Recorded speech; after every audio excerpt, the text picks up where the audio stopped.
think you should have control now. Okay, I do. I love control. Look out. Yeah. All right, can you see the slides there? Probably. Yes. Okay, cool. Well, Andy asked me to, I guess it was last weekend, on Saturday or something, if I would throw together a presentation for the CMS working group. And it's been a while since I presented, if ever, to the Biomass working group. And I'm coming as a kind of maybe peripheral outsider member at the moment, but I've had a lot of engagement with CMS, as many of you know, including some pretty good stream of funding, which has been something I've really enjoyed and appreciated. So it's nice to have the opportunity to present. Today I'm going to share some work that we've been working on, and I say we, especially the people listed here on the slide, at Clark, but also even continuing from, it was sort of founded and started when I was at NASA at the Goddard Space Flight Center some years ago, back with Jim Kolatz and Jeff Masick. And so I'd just like to give them a shout out, as well as the whole NAFTA team under Sam Goward, and that's where I got to know Robert. And I've picked up lots of really fun collaborations, collaborators, and colleague connections through all of this work. So I'll give you a little bit of a sense of what I've been up to in the past almost 2 decades, I'd say, that we've been working on this. And I've called it here plots to pixels to policy. I'm not doing the policy part, but in some ways others are starting to use what we've generated. And I'm happy to get your feedback about any stage of this, but maybe especially I'll call out an emerging interest of mine about thinking about policies and scales at which what we've generated would be most appropriate, as well as ways to potentially validate what it is that we've generated. So maybe I hope we have enough time to pick so that I can pick your brains about appropriate uses and opportunities for validation. Let's see, I guess that's enough of an introduction. And can I advance? Here we go. I really don't need to give you this framing, but since this is being recorded and I have no idea who might end up watching this, I think it's important to set some guide rails and guideposts for how this is, why we're doing this work. And part of it is about this interest in managing carbon, assessing the role of forest carbon dynamics as a tool for both contributing to climate change, but also potentially a tool for mitigating the changing climate. We're obviously increasingly called upon to rely on our forests as a tool to mitigate climate change, maybe as a natural climate solution, for example. And I've done some of that work as well. But we also need to keep in mind that today's carbon sinks could become tomorrow's carbon sources, or vice versa. And that these forest carbon dynamics are really active, and they need careful monitoring, reporting, or measuring, reporting, and verification, MRV. And that's kind of part of the motivation of what it is that we've generated here. So what do we need for MRV? I would put it this way: we need stand level estimates of carbon emissions removals that are annually resolved, repeatable, available maybe everywhere, and attributed to drivers. That's a typical characterization for what we might need, not just for biomass, but general MRV of carbon stocks. And a lot of the methods that are presently available have emphasized live above ground carbon stocks, or maybe just above ground carbon stocks, and not necessarily emissions and removals. And so I put in a proposal to the carbon monitoring system way back in, I guess it was 2014, and was lucky enough to get selection to try and extend from biomass to carbon fluxes and exchange with the atmosphere.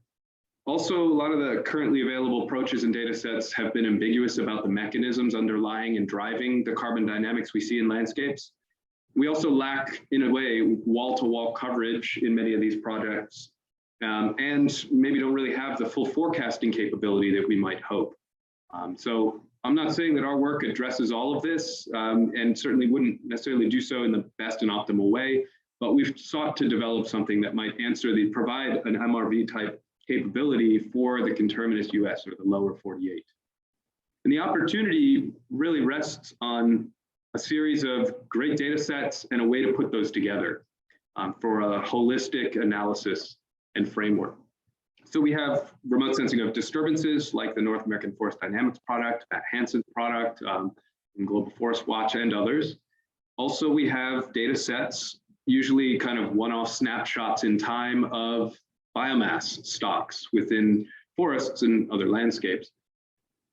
We know something about the rate of carbon accumulation over time from forest inventory and analysis data, and we can intersect all of those with a carbon cycle model to extend beyond the things that we're observing with remote sensing and can describe and observe with inventory field plots, but to extend beyond that to also get to the carbon pools that aren't observed, as well as the carbon fluxes also which aren't observed. And again, an MRV framework and a carbon accounting or assessment of the climate mitigation opportunity associated with forests or the climate threat from forests really requires us to get beyond biomass and into the domain of carbon fluxes and tracking those. So this is an overarching schematic of the framework, kind of simplistic view. Apologies if you've seen this before, but with NASA funding, we developed what I've called an NFCMS, the National Forest Carbon Monitoring System. Actually, maybe monitoring reporting or monitoring an assessment system would be even more appropriate.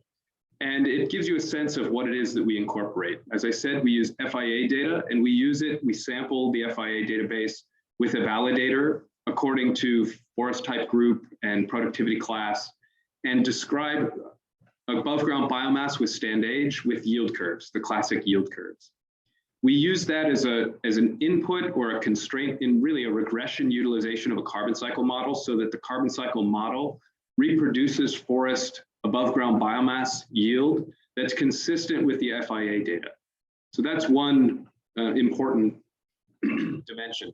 Another element is that we have these biomass maps that others have generated and disturbance maps that others have generated, as well as descriptions of additional forest attributes like forest type group, site productivity class, and more. And we combine those to get a kind of intermediate description of every pixel, every 30-meter pixels inferred stand age. I usually call it a biomass equivalent stand age, and I'll describe what I mean by that in a moment, as well as its independent or unique disturbance legacy, history as seen from basically as stand clearing disturbances, as well as the site conditions, all of which are really important constraints or determinants of the magnitude of not just carbon stocks across all pools, but also the rate of carbon accumulation or release on a given pixel.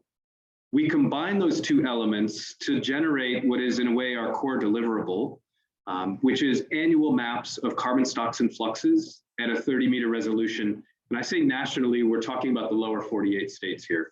Haven't gotten to Alaska or Hawaii or Puerto Rico or elsewhere.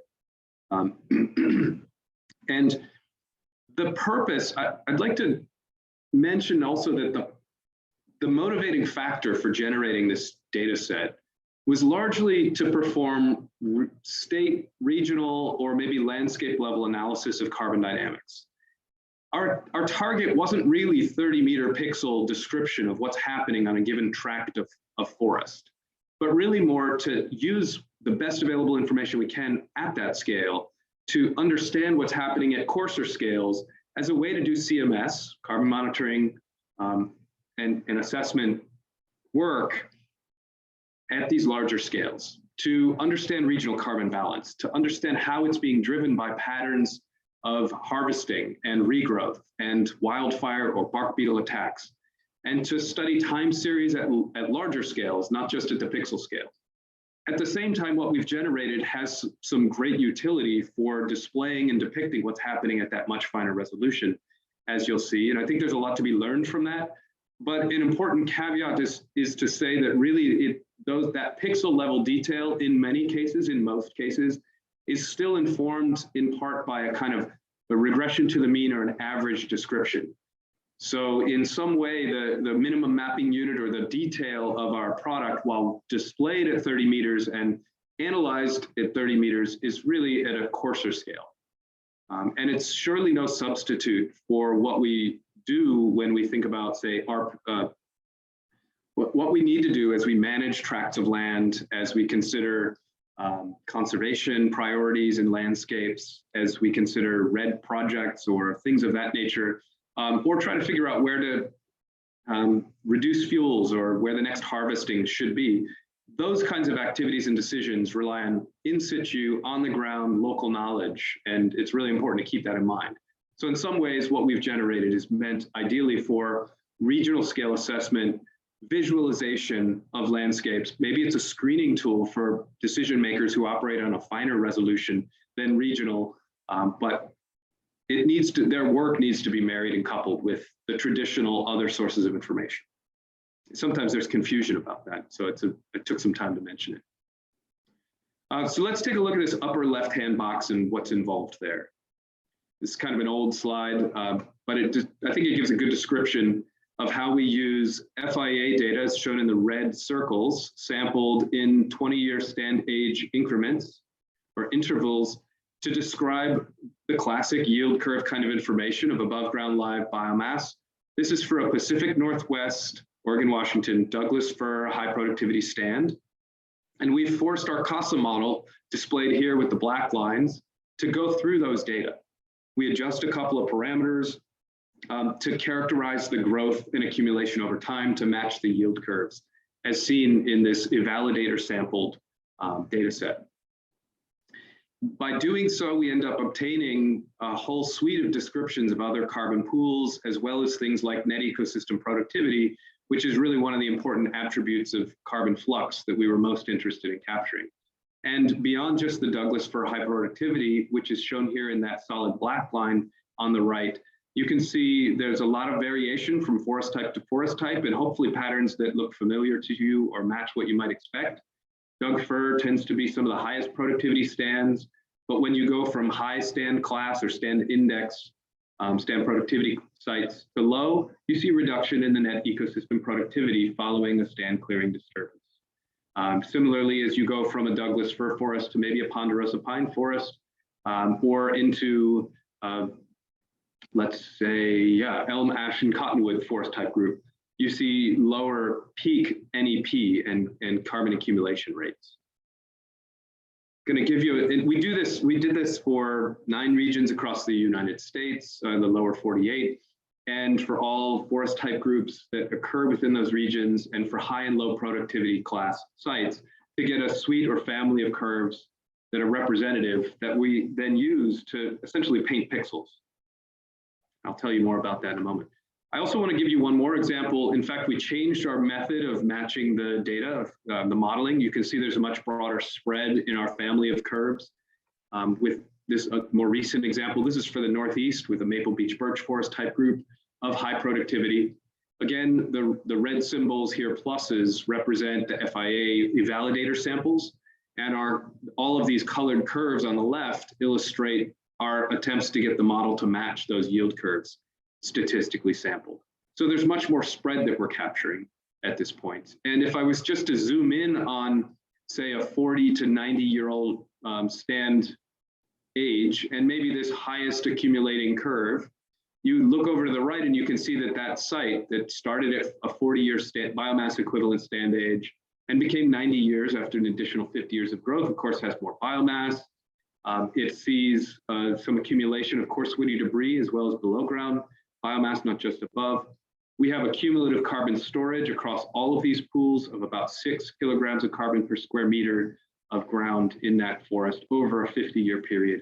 And we see the year by year net ecosystem productivity, which is declining over time, but still sizably positive even at the stand age of about 90 years, according to the data. Later, I'll also talk about how we're carrying, say, these curves even further forward into make a kind of forecast or a projection of the carbon accumulation this site might have if it had, say, another 20, 30, or 50 years of growth without a stand replacing disturbance. So that gives you a little bit of a sense of what was in those upper left-hand boxes. We use FIA yield curves and a carbon cycle model to get important information about carbon stocks fluxes as they vary with stand age. We know also we need to paint pixels rather than try to simulate, I don't know, I forget the number, but billions of individual 30-meter pixels. We use a suite of stand attributes, of forest attributes at the pixel level: stand age, disturbance history, and site conditions like forest type and site productivity to paint pixels. And we do that by developing an index into our carbon curves and then painting those in at an interval, at a moment in time, and then sliding the time scale backwards and forwards along stand age. So let me just tell you a little bit about some of those other data products. We were happy to use the NBCD data product of Joseph Kellendorfer and folks, I guess, then at Woods Hole.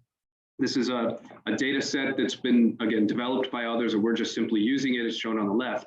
How do we use this? So this is, actually, I forget which kind of forest type group we have, must be a high yielding one, but we have high and low productivity class samples from our carbon curves, essentially from the FIA and our modeling fit to it. And let's say a pixel has an above ground biomass of 10 kilograms of carbon per square meter. And maybe there's some uncertainty. There's an uncertainty band on that. We use that as a kind of a lookup or an index into corresponding stand ages that forest type group, that forest would have, that tract would have, given that kind of that range of biomass. And in fact, we do it for different assumptions of whether it's a high or a low productivity class pixel, also around which there's some uncertainty. And as you can see, that gives us a really broad range of possible stand ages, but then we can later narrow that down to the productivity class that we think is most representative for any given pixel. What this does is it gives us, based on biomass observed or estimated for a given year, we can estimate a stand age. And with that, we have an index into our carbon curves. We know that x-axis value, now we have the y response variable value for all carbon pools and fluxes. So that's the basic technique. In addition, we have information on a recent history of forest disturbances. And some of these locations have seen severe forest disturbance from harvest or fire, maybe bark beetle outbreaks, and we're relying on the North American Forest Dynamics product to describe those patterns as well. And then we impose that as a kind of stand reinitiating event in the time series where it occurs and start counting from year one, based on that. And for unique curves that are characteristic of the carbon dynamics that happen with a wildfire, low, medium, or high severity. If it's stand replacing, it's medium or high typically, as well as, say, bark beetles or harvest events. So this is some earlier work that I'm not going to go into great detail on, but it's an additional input and source of information for telling us what the stand age is at a 30-meter resolution, and something about the disturbance legacy that is imposed on the carbon dynamics for the landscape. So we take those two pieces, the yield curves and carbon cycle model time series, as well as the biomass, disturbance, and stand age inferred, to generate maps of things like this, net ecosystem productivity. This is across the northeastern US region, extending from, I guess it's Virginia up to Maine. And you can see pretty strong pattern. Many of these are likely to be familiar to you, certainly if you live in this region. And so there's rich detail at this 30-meter resolution about not just above ground live biomass, but the carbon, the net exchange of carbon with the atmosphere that we would expect for a given pixel. We see some areas are showing a negative net exchange, that is their carbon release, and that happens in areas that have seen a recent clear cut and have carbon blowing off from that ecosystem associated with decomposition that exceeds productivity. In a lot of places, you have these intermediate carbon sink strengths where forests are regrowing and maturing, but they're still at an intermediate or relatively young age. Some of those tilt into our highest carbon sinks and sink rates or carbon sequestration rates that we see in places that maybe are forest stands that tend to be, let's say, 20 to 70 years old. And in some places, we have really modest carbon sinks, even if there are large carbon stocks in those places, because we see in the yield curves a saturation of carbon accumulation, at least on average. So that's a kind of a quick orientation to the technique that we use to generate our maps and what it is, and the aims and ambition that we had for generating these products. What I'm going to now show you are some of the analyses and applications of the work in select regions. So, oh, right, I guess I'm going to skip that. We've also generated, as I said, we've carried this forward. Sorry, I forgot about this piece being added in here. From year 2010, carbon uptake in stocks, which was the end year for our NFCMS data product, out to what we would expect by 2030, as well as by 2050, for some work that we've done with conservation organizations and states that had an interest in us having us characterize the carbon sequestration potential of forests. We did this partly because we wanted to know how much carbon we might see being taken up in forested landscapes that we would lose if those forests were converted to non-forest. If there was a permanent forest conversion, not only how much carbon stock would you lose, but to what degree would you also lose carbon sequestration that we would expect into the future? And that was one of the main motivations of why we did this. Again, you see lots of detail, and I would like to thank also the Nature Conservancy for some of their support and collaboration for this work. I should be giving them credit on this slide as well. I'll tell you more about that later.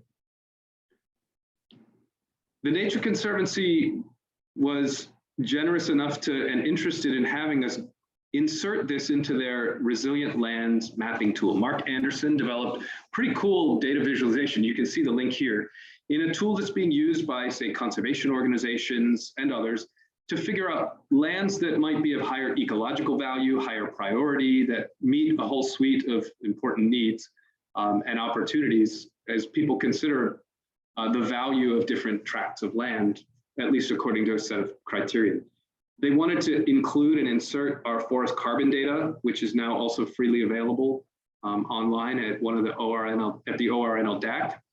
And it's not visual, it's not something you can visualize without going to this website or plotting up your own.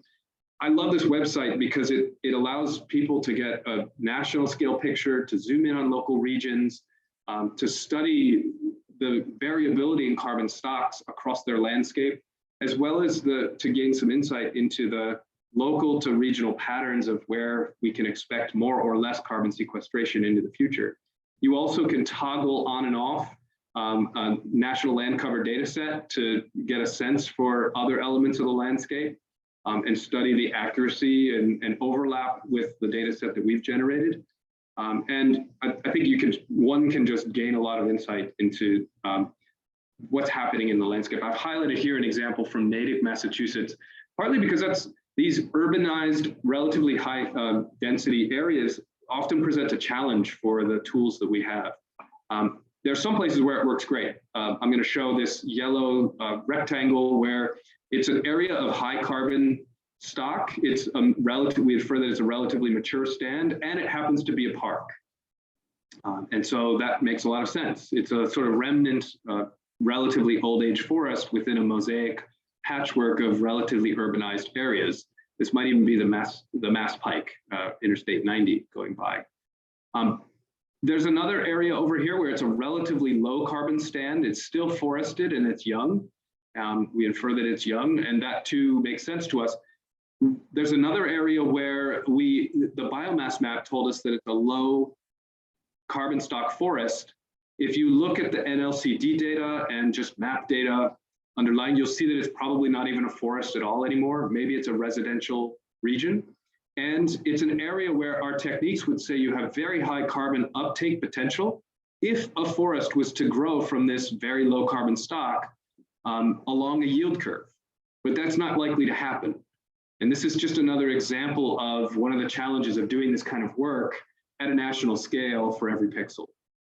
So inspection and critical thinking is required when one looks to apply this. But these displays have helped us also learn about the data sets we've procured and generated. And we're sure to try to highlight some of those deficiencies, but also hopefully some opportunities. One of the important things to do is to evaluate, verify, and validate the data products we generate, of course. And we've been working increasingly on doing exactly that. Here's a first example that was published last year by a PhD student of mine, Yu Zhou, who's also now moved on. She was looking in the Pacific Northwest, Oregon, Washington, at multiple scales. This is first on the left, we're showing above ground biomass as a time series. This is now an annual above ground biomass for the full region. If we isolate just the forests that have not seen a stand replacing disturbance, And the red line shows our data product. The blue line shows Robert Kennedy's, we called it eMapper in this case, data product, which is an independent and unique data set generated with Landtrender and other sources of information, and even much more sophisticated imputation of the forest carbon stocks of these landscapes. And we're seeing, I'd say, reassuring consistency across those two data products, both in terms of the magnitude of the region-wide above ground biomass, but also the time series overall. If that's true when we look at undisturbed forests, and in the upper, the leftmost green ellipse here, if we look at that white triangle that you can probably barely see, we should see a spot-on agreement for undisturbed forests with our data product. And that's why this is a verification, not a validation. We use the NBCD 2000 data product to initialize our time series for all pixels. So this is really reassuring, I suppose, to see that when we then evaluate it against that data product for the pixels where it was used for initialization, we find a good agreement. We also compare to an independent data product that Steve Hagen and Sasan Sachi and others generated. It's a year 2005 biomass data product. And at this regional scale, we're also finding really reassuring consistency when we look at the persistent forest that didn't see a severe disturbance during this time series. And also when we look at all forests, including those that did see a significant disturbance during the time series. And again, in this lower all forest lands plot, we're seeing good agreement in the absolute magnitude of above ground biomass and the time series in comparison to what Robert's team has generated. Moving over to the right, we see a sort of similar comparison, but now by forest types. The percentages in parentheses here indicate the percentage of the Oregon and Washington region that has that forest type. So I'm only showing the dominant forest types. We look at still others. And we compare again to the available data products. The NFCMS is the red range, eMapper is the blue range, again, showing good agreement across forest types. When we start to look at that distribution, everybody has trouble in pinyon juniper. And I won't go into at great length into why that's the case, but that's a pretty well-known challenge. But we find good consistency across a wide range of forests, and clearly forest type group is an important determinant. And all these different data products are picking up a lot of that variability in pretty similar ways. Another way we analyzed and evaluated our data product is to look at pixel-wise agreement, not these region or forest type samples, but every pixel, and to generate a root mean square error, if you will, at the 30-meter resolution, and then coarsening to coarser and coarser scales. We wanted to understand how well these data products agree across this range of scales. And we're comparing the NFCMS and NBCD 2000 data set, which should agree everywhere except in the places that they may not agree in places that saw a recent severe disturbance. And that's why these two data products, the triangles, still have a high RMSE at 30-meter resolution, because we've added different information down to that scale. Otherwise, they would be forced to agree, essentially. But what we see is that as we coarsen out to the scale of a kilometer or maybe 400, 500 meters on a side, let's picture a Modus pixel, for example, there's improved agreement at the pixel by pixel level. And we see that plateauing down to a good consistency, again, across all data products. Essentially, as you move to the right, you're anyway getting back to that regional assessment. But we see this change in the degree of agreement across these different scales. I'm now going to zoom in on just to give you a flavor, a texture for what this looks like. On a postage stamp, this is, actually I should have a scale bar on here. I'm sorry, I don't know the scale. You can probably imagine these are clear cuts across the this region of the Pacific Northwest. You see a time series from Google Earth Imagery, 1986, 94, 2002, and 2010. We also sample this every year. This patchwork on the far right is from the North American Forest Dynamics data product. So the imagery and the NAFD data product agree really well. Even just your eye can show you that analysis of the spectral data from say a Landsat should be able to pick up these really clear-cut signatures. And indeed, the NAFTA data product does a great job of exactly that kind of thing, showing the year of disturbance in this color sequence. When we do that, if we then compute the total carbon stocks, well, the biomass and the net ecosystem productivity for this little tract in an area that was seeing increased harvest, each year's harvest is, or disturbed area is shown in these sort of pink-orange boxes at the bottom. We can see that, well, the biomass removal is increasing over time. We see that the NFCMS and the EMAPR data sets also show, again, pretty good agreement, even at this scale for this sample. And that we find that one interpretation is that the effect of harvesting has been to cause a divergence, sort of a decrease in the biomass capacity, carrying capacity of this landscape, or at least the biomass held on this landscape, and a decrease in the net ecosystem productivity at that postage stamp compared to what you would have if the harvest hadn't occurred. That's what's shown in the undisturbed forests, which are persistent and even growing carbon sinks.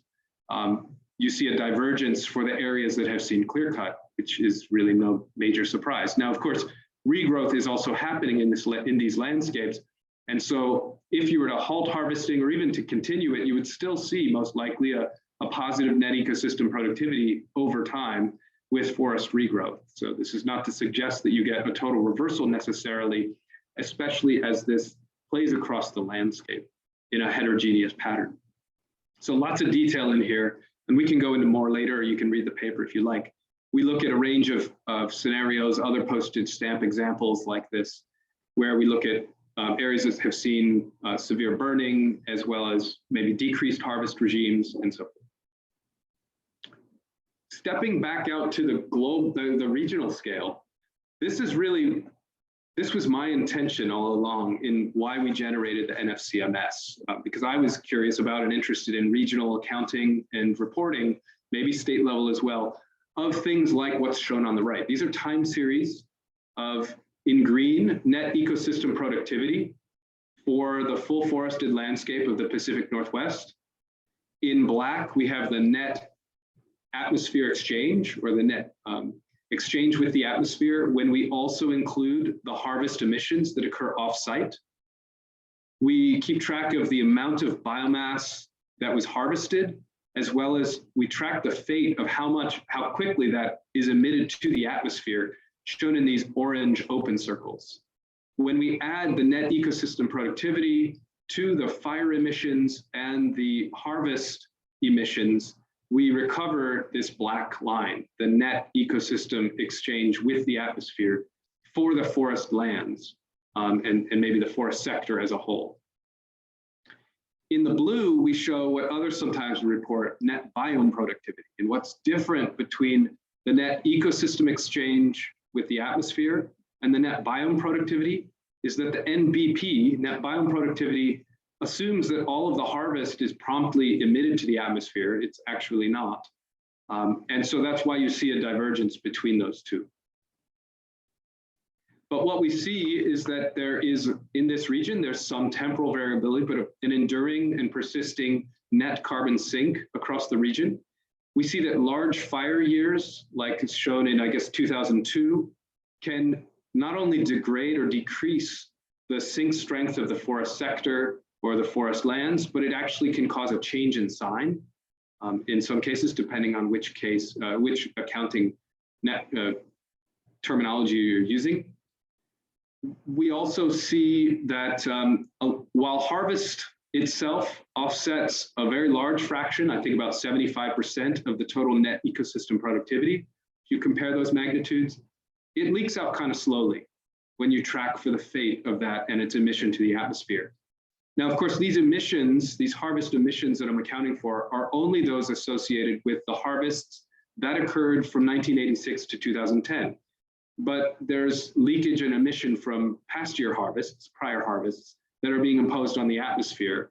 And we're not accounting for those in this framework, but we are seeing the forest regrowth associated with those past harvests. And so when one constructs a kind of box and arrow carbon accounting assessment, you have to be really careful and clear about your time frame of consideration to make sure that it's all consistent and fair, and that it's clear that that things add up in ways that are responsible and appropriate. So that's one example of what we've sought to do, not just at a pixel level, but at this much larger regional scale. Here's another quick example, just one slide from a similar application, but in the southeastern US. Done the same kind of thing. This was my sort of one slide summary used as a NASA headquarters display. They tend to pack a lot into the slides, but it shows you kind of, again, what we've generated at this pixel scale, net ecosystem productivity. And I'll just draw your attention to the lower left corner, where I've got a kind of box and arrow diagram of the net ecosystem productivity as a carbon storage term from atmosphere into forests, the magnitude of annual harvest averaged over this period of time. Each of these is annual, it's for the year 2010.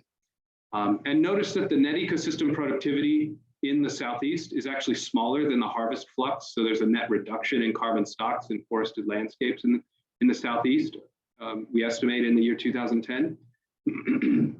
Also, there is an emission or a release of the carbon that's in the wood products pool associated with harvesting.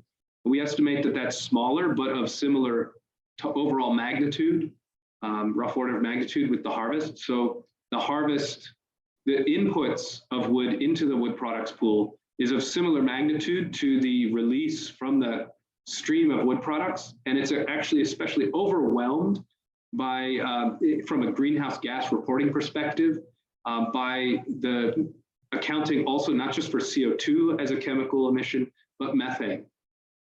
This is 3 teragrams of carbon, but of a much more potent carbon species in terms of greenhouse gas forcing. So when you account for that as well, what you find is that the net CO2 equivalent effect of the forest sector on the atmosphere is actually a source to the atmosphere of greenhouse gases and not a sink.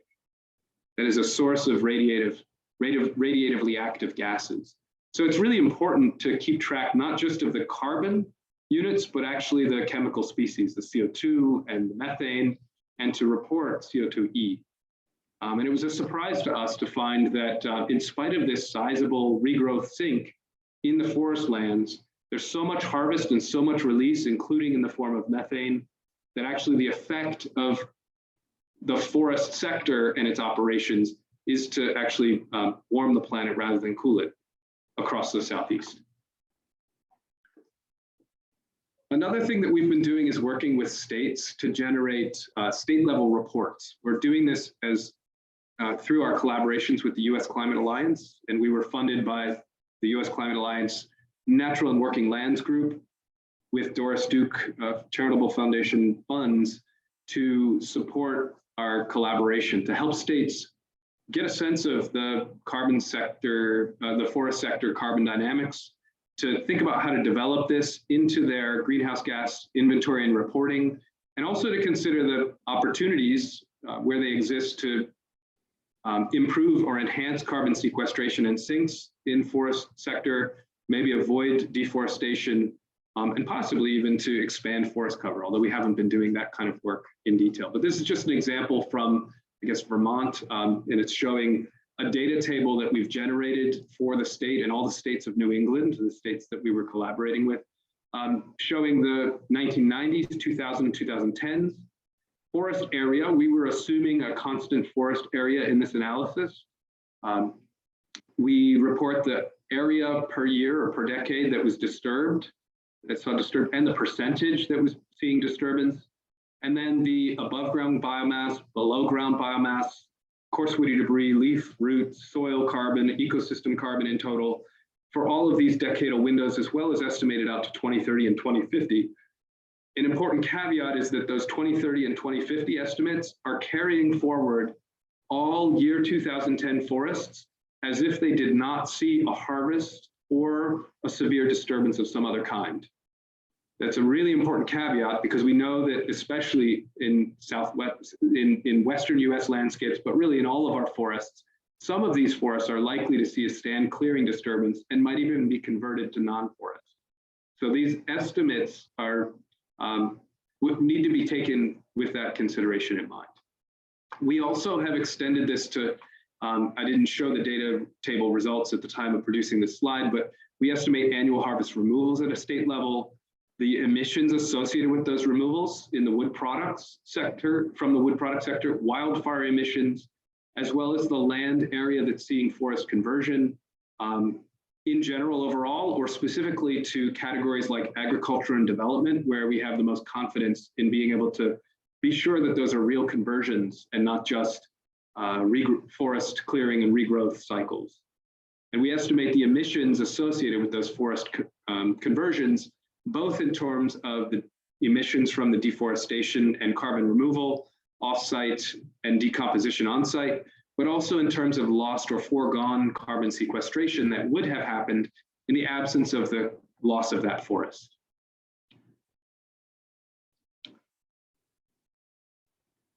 So since 2016, this too is kind of an old slide, but we've introduced a whole bunch of new things and we're still hoping to have the chance to do some more.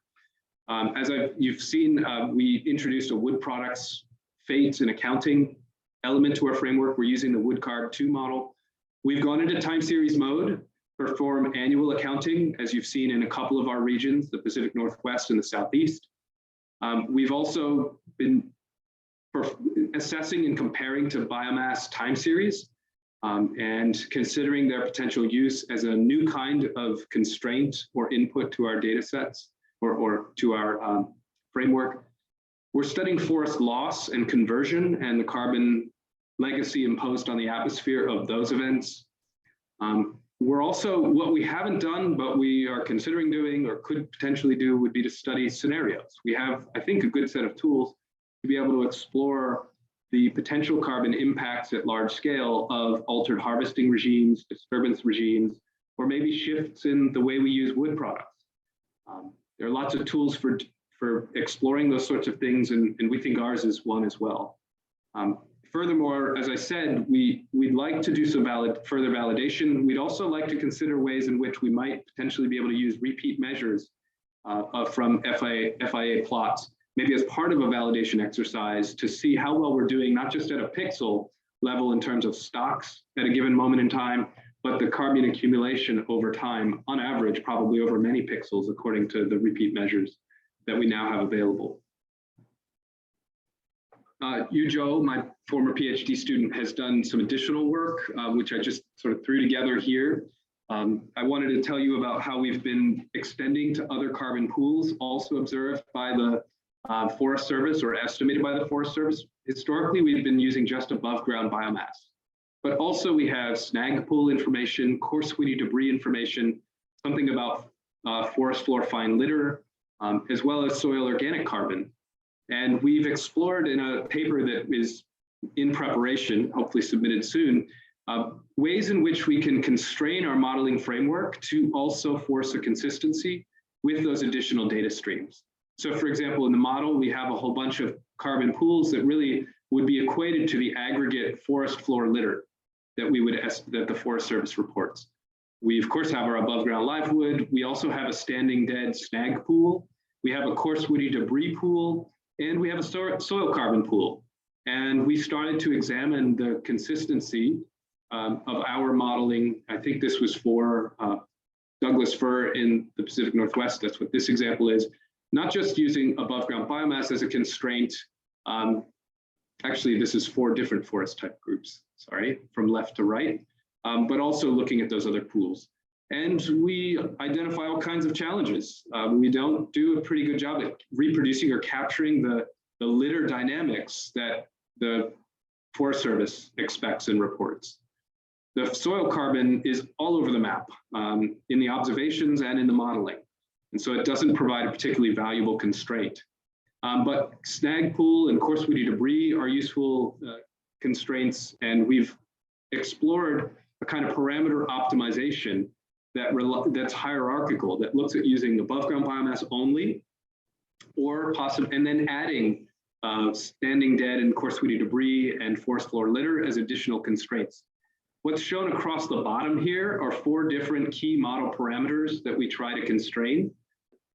What's shown within, and then across the left-hand side, we've got 4 different forest type groups, and crossed by productivity class. The gray background is the posterior distribution of parameters from MCMC analysis that we get for light use efficiency, and for the wood turnover time for live wood, and for the wood allocation parameter, or the allocation fraction to wood, and the residence time of wood. I'm forgetting the tau wood. That's actually the wood turnover time. So there's an allocation and a turnover time. And we see pretty broad posterior parameter distributions if we use only above ground biomass for as a constraint. When we add additional layers of constraint, like information on standing dead and coarse woody debris, we see that these parameter distributions are getting narrower as we go. And so we're finding additional constraint and better consistency with the model framework. I see that you unmuted, Andy, so. Well, I just was going to say that you got 12 minutes left, and I just wanted to have like 10 minutes of time for some discussion before the hour's up. Got it. I will make a quick wrap up. I won't tell you about the wood products modeling fate that we're doing. We're using WoodCarve 2. We coded it in MATLAB. It's coupled to our framework. Just skip over that. Some of the things we've learned, high level conclusions from this couple decades of work, really. US forests could hold even more carbon. They have about 50% of their carbon storage potential, we estimate. And disturbances are pushing some regions from carbon sinks to carbon sources and a net release, certainly on small local landscapes, but even at larger scales. We estimated that avoiding forest loss and conversion to non-forest can actually also contribute a potential carbon or climate mitigation tool and opportunity. And it turns out that harvest emissions are a really big offset to the carbon uptake we report and understand within forest lands. That's not really new information, but we're continuing to advance that understanding and to realize that we need to take that really seriously and keep track of that as well. Our data sets are available. Lots of people are using them, including like the Open Space Institute and the Trust for Public Lands and a lot of state institutions. And so we really want to make sure that they're using something that's good. We're generating these fact sheets that kind of give them a sense of the magnitude of opportunities, again, the reporting in their state, and comparing it to the Forest Service data sets, the work that the US EPA and Grant Thomke with the Forest Carbon Accounting branch of FIA perform. We're trying to provide new insights into to help folks understand the carbon sequestration in lands and how they compare to harvest removals, to the opportunity, well, also fossil fuel emissions in their region and so forth. And I'd love to tell you more about that, but I think we're kind of out of time. So I'll stop there and be happy to take questions. And sorry if I went too long. Oh, this is very unstructured. So I appreciate it, Chris. It's really good work. And but I do want to have some time for people to ask questions. I have a couple, but I could ask mine just after the top of the hour if other people need to leave. So I want to open up the floor to anyone else who may have questions. Robert, don't forget to unmute. I was trying to be a good citizen and raise my actual hand. Chris, I mean, I love your talks. It's so refreshing to see all the different ways you're looking at this. It's so cool. Just one quick question. Is there like a high level description of how you calculated the methane from the forest products in the Southeast? Because that's such a huge lever, right? I mean, it makes sense, but I just was trying to think, what if I'm talking to someone, how do I describe where that comes from? Yeah, the WoodCarve 2 model estimates that 50% of the emissions from landfills is in the form of methane. Landfills, thank you, okay. It's almost all landfills. There could be some additional sources, but most of it's landfills. I think as we move into more processed wood, making of pellets, engineered woods, there you also can get some methane emission. And I'm not sure that that's well captured in the WoodCarve 2 model that we've really just taken off the shelf and adopted.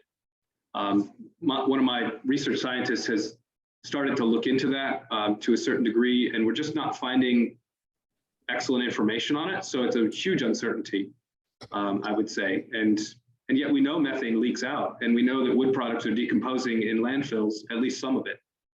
We also don't know how much of it is essentially permanently undecomposed within landfills. And then if it does leak as methane, but it's now captured and maybe burned, possibly even to generate electricity, as a kind of what people might be calling renewable natural gas, which is a weird term, but then it's maybe it's not as much of a climate change concern. So you highlighted a really big question about exactly how we should be accounting for that. Thanks. So Chris, since Robert just asked the question, I was impressed how well your carbon projections were tracking along with Robert's eMapper. Same dynamics captured very well. I'm sure that traces to the Landsat time series, but then yours were just a little bit higher. So what's your explanation for that? Because something like that kind of information is relevant, I think, to comparing these biomass products. Yeah, Robert's just not as optimistic as we are. No, well, I mean, they're very different techniques and right. very ways of using that, essentially the FIA information to characterize the carbon stock of a landscape unit. I mean, I'm surprised. I don't have a good explanation. I could expect it to be the opposite just as well. And I'm actually quite surprised that they agree as well as they do, not just our two products, but still others. So I wonder about, you've done a really nice job of conditioning your projections on, or your estimates, maybe I should say, on yield curves. It's not like a remote sensing observable stand age, right? But it kind of leverages more information in the FIA plot database and knowing like the site productivity for a given site.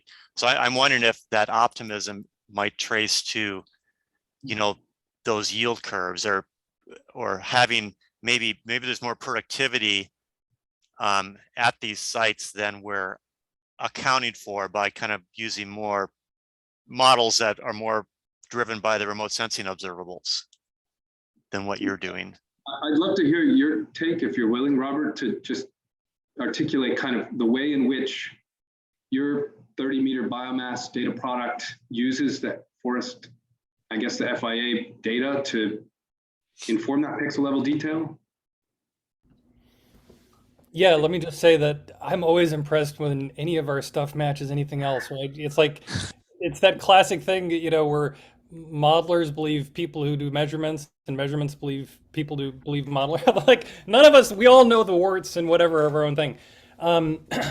So just to confirm though, I was going to ask this is the Oregon, Washington, California up to 2012 biomass product, as opposed to the other CMS product of biomass that we generated, which was just painting the Kellendorfer product backward and forward. I think this one is the one, I should remember this, but I just want to make sure. This is the one that is just up to 2012, right? No, this was the national data set that you made. Okay. Okay. Yeah. Well, that's those are two different methodologies. Yeah. So in fact, that product, gosh, that's an interesting question. So that product is based off of, as I said, taking that Kellendorfer product, goodness, excuse me, and taking the spectral properties and random forest, but I mean basically just a classifier where we take the Kellendorfer product at face value, essentially try to learn the spectral properties of what they've done, and then through the time series temporal stabilization stuff, just paint it. So in some ways, that's even less sophisticated because our connection to FIA is one step removed. There's the first conversion to the Kellendorfer product that has its own error. We can never do better than their error because we're just trying to mimic theirs. The goal is to add value by mimicking it over time. Mm-hmm. And there is uncertainty. The uncertainty comes from, this whatever fancy spatial overlap, randomization of windows kind of thing. But essentially, it's like a perturbation of the model form, but it's not like borrowing from different FIA plots or anything. So that's even more interesting that they agree that well in my estimation. Yeah, that's the bigger story, is that they agree so well that there's a slight discrepancy. Shouldn't be that surprising, I guess, but I just wondered if there was an easy explanation, but I guess there's not an easy one. Yeah. Was there anyone else who had a question before we got 3 minutes to the top of the hour, and I can stay a little longer, but Hi, Chris. This is Tejan from the Ames Research Center. So I have I think maybe I need to go through your paper, but I just curious about, I think the site productivity, what you mentioned, maybe extend productivity is like a site index. But I think I'm just curious how you estimate those kind of things, because the site index is a function of the age and the tree growth. So I'm just curious about how you're going to derive those things. Well, Thank you. Yeah, you're welcome. I'll try. I mean, it's site index. I guess you're right. Tree height is one of the considerations that people in the field would use to estimate the potential yield of a site and thereby Right. classify stand productivity class, Mm-hmm. site productivity class. What we did to describe that on landscapes is essentially take the county level information. Gosh, this was a long time ago. Let me back up by saying there is no spatial map of site productivity class Mm-hmm. or site index, except I think the one that we've made. And I just made it, I don't know, 10 years ago because we needed it for this application. We recognized that it's a really important divergence in, say, that eValidator, thanks, Robert, yield curve. It sort of splits into low, medium, high. We just simplified to low and high.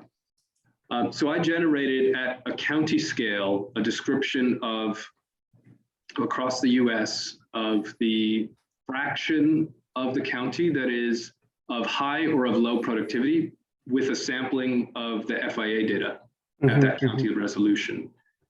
Clustering, I think it was classes 1 through 4 and 5 through 8 or something like that. Okay, yeah. And so I'm not sure I'm really answering your question, but Yeah, because the reason why I'm asking is that we also have a similar challenging. So what we are trying to do right now is bring the like a JEDI, the height information to constrain the age and the site index information for making such kind of yield curve as you did. So I just curious how you generate the continental scale the site index. Yeah. I mean, I'm happy to share what I made, if that's useful. And yeah. Paper from, I think it was 2012.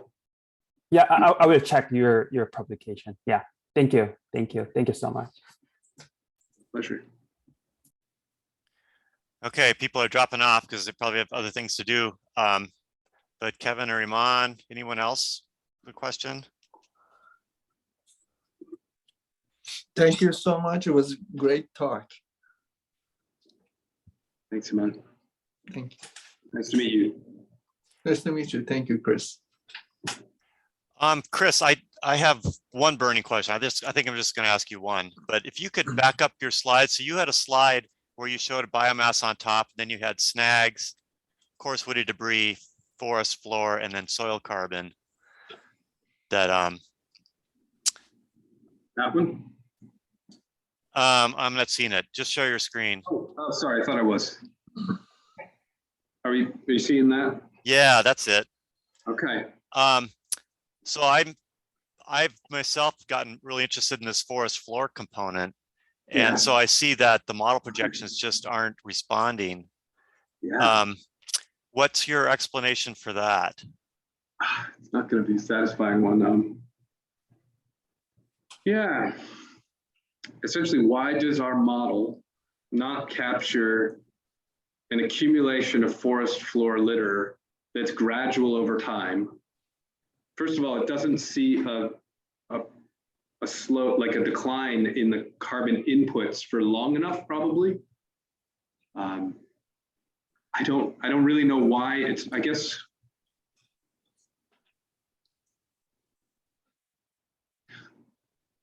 first of all, I think part of it is that the model's pools do not line up well with whatever is being called forest floor litter in this Forest Service attribute. At first, we thought it would just be the surface structural and metabolic carbon in the CASA model. And it turned out that that's a much, much smaller magnitude pool, carbon pool. And we realized that then we reread the way it's described, and it's in a way, it's kind of more than even just the organic matter in the upper soils. It includes, we think, also some elements that we might have otherwise, that's being modeled at least as soil carbon, structural and metabolic in the model. So one challenge is to match up these apparent observables, forest floor litter, with what we model in the carbon cycle model.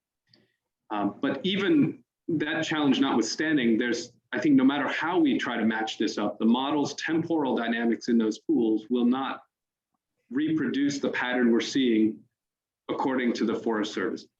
And I guess, I mean, it makes sense to me that there should be at least some temporal change in litter in the model over time as you go from a stand replacing disturbance condition to, say, a 200-year-old forest. Right. And but isn't the model accounting for time since disturbance? Yeah, I mean, it has an annual, well, it's actually sub-annual, it's monthly, but it's marching through time. Yeah. So something I'm working on is I have a postdoc who's looking at forest floor litter accumulations as a function of time since fire, but also of overstory canopy. We're estimating foliar biomass because the primary litter inputs are the needles and leaves falling to the forest floor. So it's called it's kind of modeled after the Olson model, which, you know, at some point in time you reach a steady state, an asymptote that's a balance between production and decomposition, essentially. But then if you have something like a fire, it's coming in and volatilizing some amount, but often it's just a fraction, you know, of what it could be actually volatilizing. So that when I see the Forest Service data here, you know, to me, it's starting to approach an asymptote, kind of like this Olson model idea, but yet, yeah, your modeled pools isn't capturing the dynamics. I'm wondering maybe canopy cover. What about canopy cover? Or you might think of LAI as a stand ages, LAI increases and maybe those inputs are increasing. You know what? So here's a problem in the CASA model. Actually, this is, maybe I just identified part of it, perhaps. In our forest disturbance version of the CASA model, net primary productivity is constant with stand age after the first 8 or 10 years, and the allocation isn't changing over time. Those two things are very likely to be key limitations to being able to capture this pattern. Yeah, maybe that's it. Maybe that's it right there. Because once it's a forest of 10 years old, its NPP is not changing. Yeah. And yeah, in essence, you have layers and layers of leaves being added, potentially increasing, truthfully increasing the productivity of the site. But it's constant model. I think actually, so there we go. I think that's probably the most likely explanation. Okay. Which would mean that there would be presumably just more leaf production with stand age that we're missing, and that would be an additional input. And right now we've reached steady state at about 10 years stand age, but it could unfold over 150 years to 100 years that you're still potentially seeing more and more leaves being produced on an annual basis. Well, and then as the stand ages, not only that, but the increasing fractions of down woody debris, fine and coarse, Yes. adding to that fuel bed. And That's another part that's kind of smeared out in time. The forest floor litter part makes it look like it's actually pretty steady. We do okay with the coarse woody debris in the snag pools when we add those constraints at reproducing those patterns. But we are not, I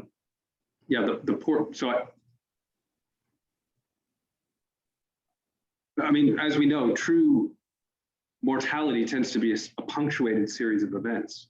In the model, it's smeared out in time as a representative turnover time. yeah. When we look across many plots, as we are doing here, it also becomes kind of smeared out and averaged out over time. But at a pixel scale, what's happening is much more dynamic than what you would infer from these curves. Well, and then a lot of that variability spatially is subpixel, where you get a dead tree fall over, those sort of things. And so some of the FIA data will sample those fuel jackpots, but then smear it out over space. Yeah. It seems like you should still see with stand age increasing fuel on the ground. Yeah. Okay, I'm going to stop this recording.